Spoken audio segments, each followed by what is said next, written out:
In this video, we're going to review the big ideas from Chapter 7. Studies claim that 40% of cell phone users use their phones in the car while driving. What is the probability in a sample of 1,000 cell phone owners? More than 425 use their phones while driving. Well, remember our conditions, right? That kind of zero condition that we have a simple random sample. We're going to hope that that is true. Our first condition is our sample size less than or equal to 1/10 the population of all cell phone users. Boy, it definitely is. So we are checking that one off.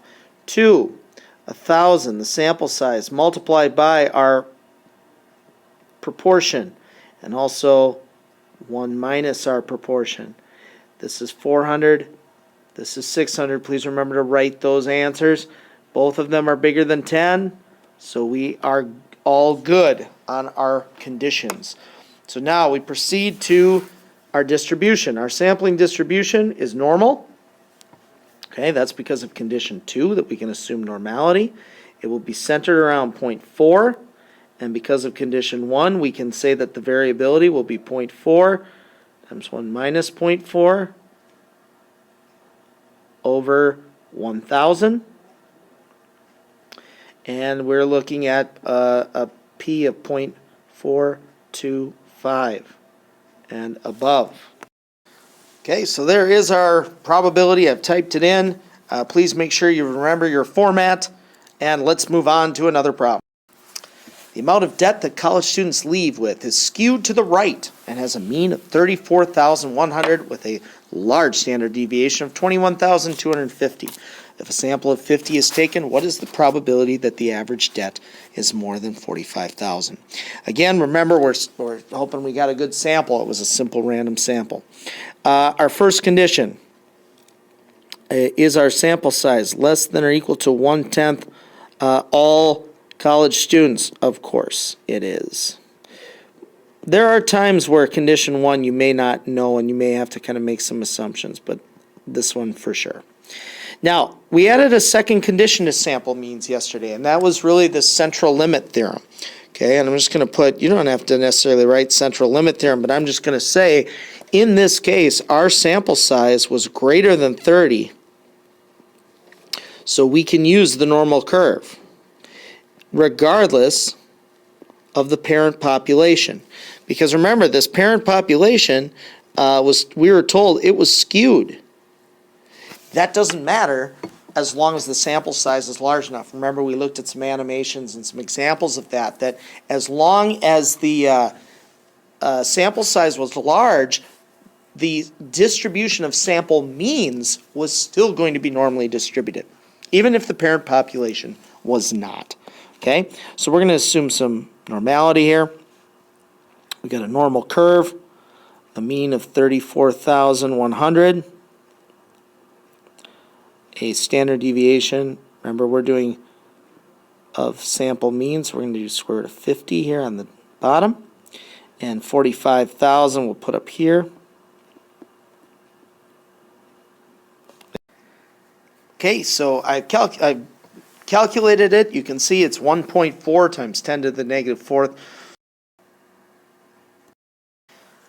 Okay, so kind of closing up this chapter, the first steps when we're dealing with proportions, the first thing we always need to do, remember, is check our conditions. Okay, so condition 1, remember, is that n is less than or equal to 1/10 population size. So sample size less than or equal to 1/10 population. Second condition, n times p and n times 1 minus p need to both be bigger than 10. And again, I'm just going to remind you, remember, we're always working under the assumption we need to that we had a good set of data to begin with, that we had a simple random sample. Now, why do you need to do that first step? Well, condition 1 gives us the ability to find, or gives us the right to find variability within our sample proportions. And this, condition 2, gives us the right to say that it's a normal distribution. Okay? How do you know you're working with a proportion problem? Well, most of the time it's obvious, but sometimes it's hard to know. I wouldn't always just assume that any time percentages are used in a problem that it's proportion. The big giveaway is that there's no deviation given to you. You have to calculate it using that formula.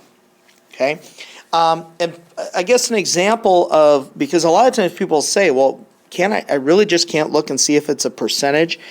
If I collected like a percentage of inflation for 20 years, what percent inflation was going at, and I said at the end of the 20 years that the average inflation rate was 2.1% with a standard deviation of 0.3, that was a sample mean of percentages. So you do have to do some careful reading. This is kind of the big dead giveaway, though, is that if there wasn't a standard deviation. All right, how is this thing distributed? Well, it's distributed as it's normal. It's centered around the population proportion with a standard deviation of p times 1 minus p over n, as long as those conditions were met. Okay, that's how it's distributed.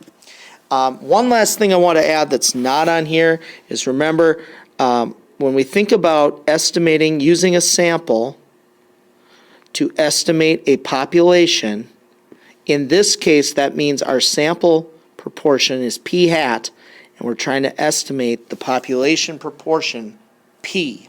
Okay, so just remember that notation. P hat is the sample proportion, p is the population proportion. So, sample means. How do you know when you're working with a sample mean? Because you are given a standard deviation. The first step, again, remember, we want a good sample. We want it to be a simple random sample, but our first condition is the same.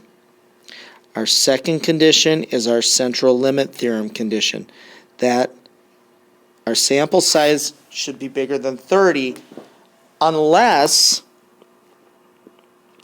the parent population is normal.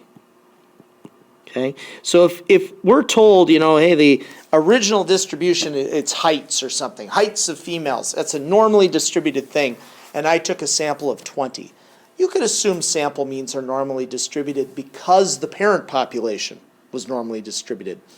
But once we hit a sample size of 30, it doesn't matter what this original parent population we took the sample from was shaped like. Okay, so you got to do a little careful reading. Obviously, like in our opening problems, the sample size was large enough we could assume normality. Okay. What is the shape of this? Well, again, I'm assuming conditions were met. It'll be normal, centered around population mean. Standard deviation of this, of sample means, is given by that. Okay. The central limit theorem. Okay, so again, I want to just kind of, if the original population is normal, so is the distribution of the sample means. Otherwise, the sample size has to be larger than 30. Okay? So we'd already talked about that, but just make sure you understand what central limit theorem does and why we need it. And let me just remind you, as I did on the previous slide here, that when we use a sample mean to estimate a population mean, our sample mean is x bar, and we're trying to use it to estimate the population mean, mu. The big difference between a statistic and a parameter, and we've kind of hinted at this already in previous pages here.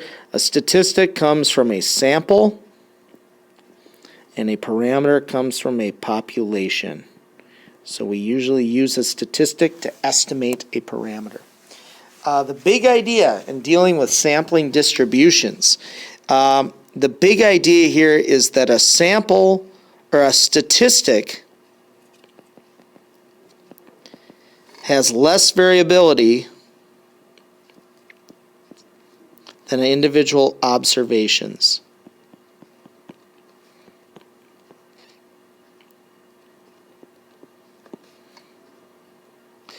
Meaning, if I take, in that opening problem, if I just sampled one person, I wouldn't be surprised if they had $45,000 in debt. But once I took a sample of 50 and calculated the average, it would be very surprising to see that much debt. Meaning the statistic, that sample mean, would have much less variability than that individual person. So again, how are sample mean problems different than the old problems we did in the past? The old problems all dealt with individual observations. And the new deal with the variability found in statistics. And what do you have to do then when you work with samples? You have to adjust the variability measure, so this, and think about the normal curve. I'm sorry, that was a terrible normal curve, even for me. Okay, normal curves, as long as the conditions are met.